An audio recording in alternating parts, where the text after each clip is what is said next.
حضور اقدس صلی اللہ علیہ وآلہ وسلم نے جس زمانے میں اور جس معاشرے میں لوگوں کو دین کی طرف بلایا، اس زمانے اور اس معاشرے میں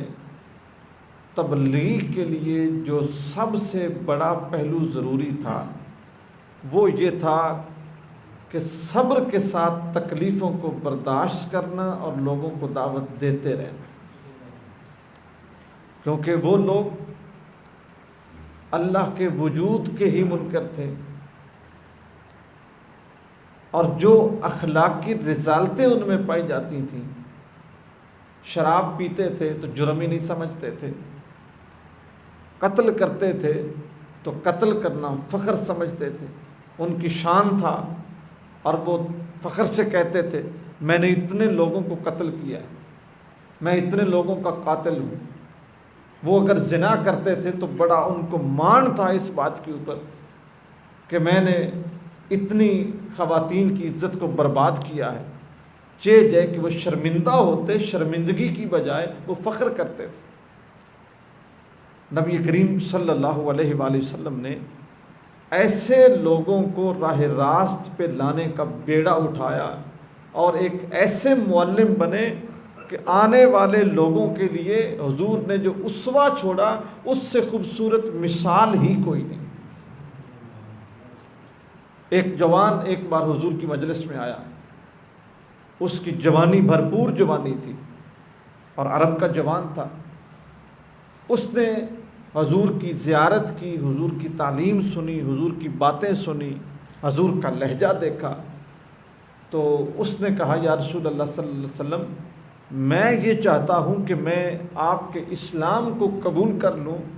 لیکن میرے اندر ایک گناہ کی لت موجود ہے جس سے میں چھوڑ نہیں سکتا، آپ مجھے اگر وہ گناہ کرنے کی اجازت دے دیں تو میں ابھی مسلمان ہوتا ہوں۔ مشروط اسلام، مشروط شرط کے ساتھ کہ میں مسلمان ہوتا ہوں لیکن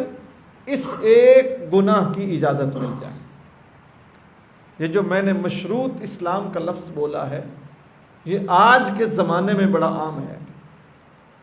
ہم یہ چاہتے ہیں کہ مسلمان بھی رہیں اور یہ بھی چاہتے ہیں کہ اسلام کی کوئی چیز بھی ہم پہ لاگو نہ ہو،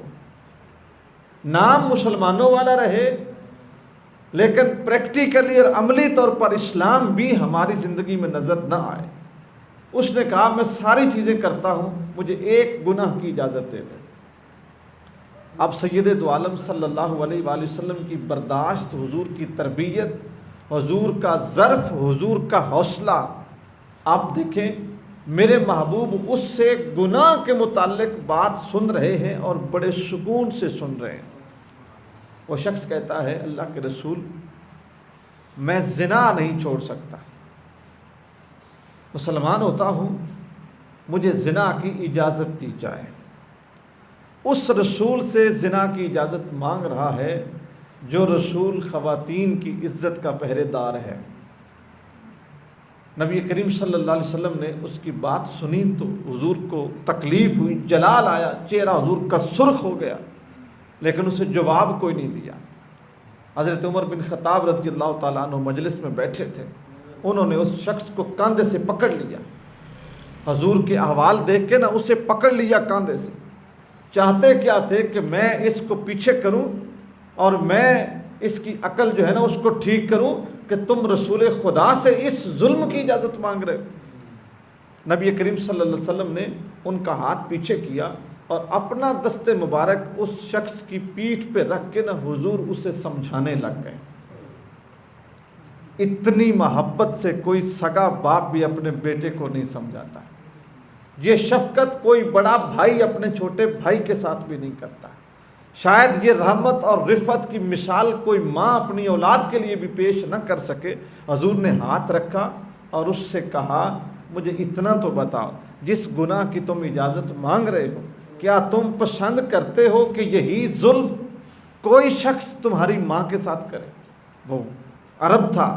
اور اس کے اندر جو ایک عربوں کی جو عصبیت تھی، اس کے اندر جو ایک تکبر تھا وہ موجود تھا۔ فوراً اس کی جو آنکھیں ہیں اور اس کے جو بھویں ہیں وہ تن گئی. اس نے کہا جی یہ تو نہیں ہو سکتا کہ میں برداشت کروں کہ کوئی میری ماں کے ساتھ ایسا کرے. پھر حضور نے پوچھا کیا اگر کوئی شخص یہ ظلم تیری بہن کے ساتھ کرے تو پھر؟ یہ بھی پسند نہیں، بیٹی کے ساتھ یہ بھی پسند نہیں.